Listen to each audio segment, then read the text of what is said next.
Sarah Jessica Parker made a shocking revelation on Monday's episode of her pal Andy Cohen's late-night talk show Watch What Happens Live. After admitting she has chosen not read any criticism of the Sex and the City revival, which hit HBO Max in December, the 56-year-old New Year's Eve star told viewers she had a confession to make everybody. "I have not seen episodes 3, 4, 5, 6, 7, 8, 9 and 10 yet. It's my problem," the two-time Emmy winner divulged to the host, 53. While she has not watched the majority of the reboot, the actress couldn't stop raving about co-stars Cynthia Nixon and Kristen Davis' performances. When Cohen references the steamy sex scene Nixon's character Miranda Hobbs has with Che, Sarah Ramirez, in the series' 5th episode, Parker giggled and said, "I haven't seen that yet." The mother of 3, who served as an executive producer on the show, also talked about Pig's death scene as well as Che Diaz's comedy. Additionally, she talked about how John Corbett, who played her former love interest Hayden on the show, confused fans by saying he planned to be in the reboot, even though he wasn't.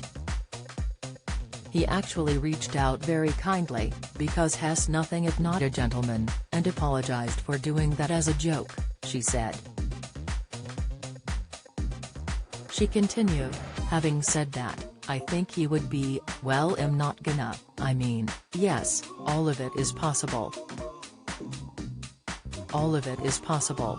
Andy said he loved the way And Just Like That handled the absence of the Samantha Jones, played by Kim Cattrall from 1998 to 2004. Sarah said she could take no credit for it but that it was the work of the series showrunner and head writer Michael Patrick King and his extraordinary group of amazingly talented writers. "Samantha is not gone," said Parker.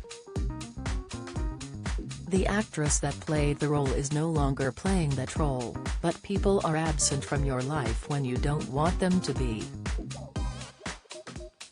You know, and I thought that in typical Michael Patrick fashion, he threaded it through with grace and dignity and respect and love and affection for that character.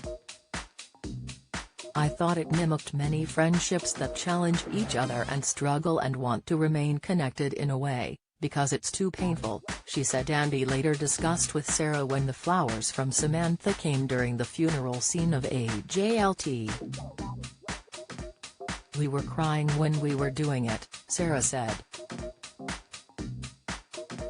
The host said viewers also wanted to know why she didn't immediately call 911 when her husband Big had a heart attack. "Of course she called 911, insisted Sarah. "Didn't you see the people behind moving the body?" Andy said that people wanted to see her reach for the phone. "That's an understandable and logical expectation," she admitted. "It's suspended animation, this moment where everything stops and then whatever collapsing of time that happens does not stop her from taking care of somebody in a fashion that you would want and expect from your partner, or husband or wife." Sarah said Carrie found the phone at some point. "Let's quickly walk through this together. So in my head, she struggled through this moment and tried to get him to be responsive and then she came to her senses. I'm going to say after about 2 to 3 seconds, and then of course she called 911 and got all the help she needed from professionals." Andy also asked if there were any side characters that she hoped would come back. "We had a nice little taste of Bitsy, Von Muffling, which was a delight," Sarah said.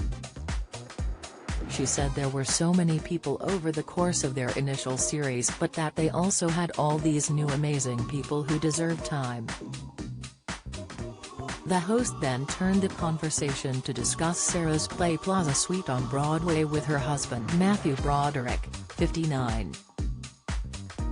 She She said that they each play 3 different characters in scenes that happened in a suite in the Plaza Hotel in 1968. Andy was keen to know when she realized when Matthew was the one.